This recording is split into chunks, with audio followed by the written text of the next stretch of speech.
ሊቃናተ ነድ ዘሰማያዊት ማይፈድ በእንተ በግዑ እቀብዋ ነዛቲ ያዘድ።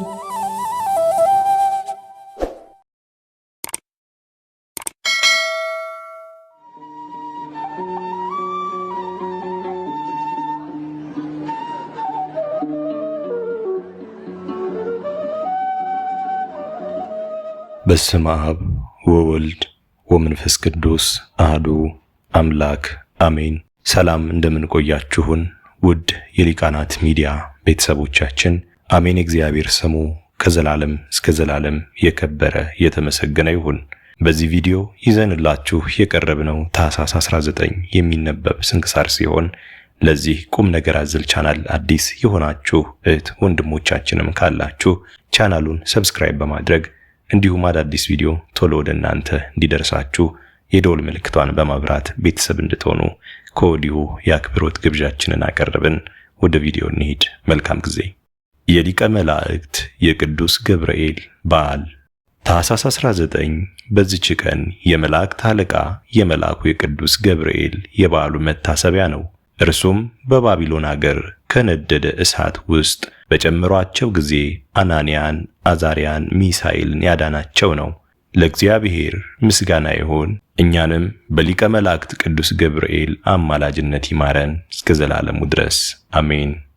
የኤጲስቆጶስ አባ ዮሐንስ ዕረፍት። በዚችም ቀን ከካህናት ወገን የሆነ የሀገረ ቡርልስ ኤጲስቆጶስ ቅዱስ አባት አባ ዮሐንስ አረፈ።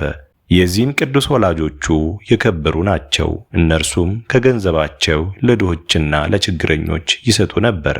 ወላጆቹም ባረፉ ጊዜ የተውለትን ገንዘብ ወስዶ ቤተክርስቲያን ሰራ። ዳግመኛም የእንግዳ ቤት ሰራ። በውስጡም መጻተኞችንና በሽተኞችን ሰብስቦ የሚያገለግላቸው ሆነ። የሚሹትንም ሁሉ ያቀርብላቸዋል። በዚያም ወራት ወደ እርሱ አንድ መነኩሴ መጣ። የምንኩስናንም ሥራ አመሰገነለት፣ ክብሩንም ገለጠለት። ያ መነኩሴም ከሄደ በኋላ ገንዘቡን ሁሉ ለድሆች ሰጥቶ አባ ዳንኤል ለአስቄጥስ ገዳም አበምኔት ሆኖ በነበረበት ወራት ወደ አስቄጥስ ገዳም ሂዶ በአባ ዳንኤል ዘንድ መነኮሰ። በዋሻ ውስጥም ብቻውን ሆኖ ታላቅ ተጋድሎን ተጋደለ። ስለ መልካም ተጋድሎውም ሰይጣናት ቀኑበት። ብዙ ዘመንም ታሞ ከኖረ በኋላ በደዌ መቅሰፍት ቀሰፉት። ከዚህም በኋላ ክብር ይግባውና ጌታችን ኢየሱስ ክርስቶስ ፈወሰውና ኃይለኛ ጽኑ አደረገው። በእግዚአብሔርም ፈቃድ ቡርልስ በሚባል አገር ላይ ኤጲስቆጶስነት ሾመው። በዘመኑም በሀገሮች ውስጥ ብዙ ንፋቄ ነበረ። እርሱም እንክርዳዱን ከስንዴ መካከል ይነቅል ዘንድ ብዙ ድካምን ደከመ። ከላይኛው ግብጽ የሆነ አንድ ሰው ነበረ። ብዙ ነገርንም ይቀባጥር ነበር። የመላእክት አለቃ ቅዱስ ሚካኤል ምስጢር ይገልጥልኛል በማለት እርሱ ብዙ ሰዎችን አሳታቸው። ይህንንም ባወቀ ጊዜ ይዘው ይገርፉት ዘንድ አዘዘ። ስህተቱንም አመነ። ከሀገርም አሳደዱት። ነቢይ ዕንባቆም ይታየኛል፣ ብዙ ምስጢራትንም ይገልጥልኛል የሚል ሌላ ሰው ነበረ። ብዙዎችም ተከተሉት። እርሱንም አሳደደው። ትምህርቱንም አጠፋ። መጽሐፍቱንም ቀደደ። የሳቱትንም ወደ ቀናች ሃይማኖት መለሳቸው። ይህ አባ ዮሐንስም መስዋዕትን ለማድረግ በሚቀድስ ጊዜ ፊቱ እሳት ይሆናል፣ ሥጋውም ከእሳት ማንደጃ ውስጥ እንደወጣ ይሆናል። እንባውም እንደ ዝናብ ይዘንባል። የመላእክትን ሰራዊት በመሠዊያው ዙሪያ በግልጥ ያያቸዋልና። ኅብስቱ በሚፈትት ጊዜ ሦስቱን የመፈተቻ ምስጋናዎች አንብቦ ጽዋውን ሲባርከው እንደ ፍም የጋለ ሆኖ ጽዋውን ያገኘዋል። ከዚህም በኋላ በዘመኑ ከበሉ በኋላ በአንድ ቀን ሁለተኛ የሚቆርቡ ክፎች ሰዎች ተነሱ። አስተማራቸው፣ ገሰጻቸውም፣ ግን አልተመለሱም። ዳግመኛ ማወገዛቸው። ባልተመለሱም ጊዜ ስለ እሳቸው ጌታን ለመነው። እሳትም ከሰማይ ወርዶ አለቃቸውን አቃጠለው። የቀሩትንም ይህን አይተው እጅግ ፈሩ። ተጸጽተውም ወደ ቀናች ሃይማኖት ተመለሱ።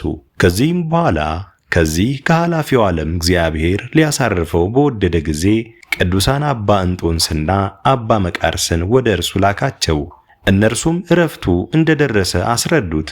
ሕዝቡንም ሰብስቦ ሕግና ሥርዓትን እንዲጠብቁ እርስ በራሳቸውም ይፋቀሩ ዘንድ በቀናች ሃይማኖትም እንዲጸኑ አዘዛቸው። ከዚህም በኋላ በመኝታው ላይ ጋደም ብሎ ነፍሱን በእግዚአብሔር እጅ ሰጠ። ለእግዚአብሔርም ምስጋና ይሁን። እኛንም በዚህ አባት ጸሎት ይማረን፣ በረከቱም ከእኛ ጋር ትኑር ለዘላለሙ አሚን። አስጀምሮ ላስፈጸመን ለልዑል እግዚአብሔር ክብር ምስጋና ይሁን መቼም መች ለዘላለሙ አሜን። ውድ የሊቃናት ሚዲያ ቤተሰቦቻችን ታኅሳስ 19 የሚነበብ ስንክሳር ወደ እናንተ አቀረብን። ይህን ይመስል ነበር። በቀጣይ በአዲስ ክፍል እስከምንገናኝ ድረስ እግዚአብሔር ቸር ያቆየን። መልካም ጊዜ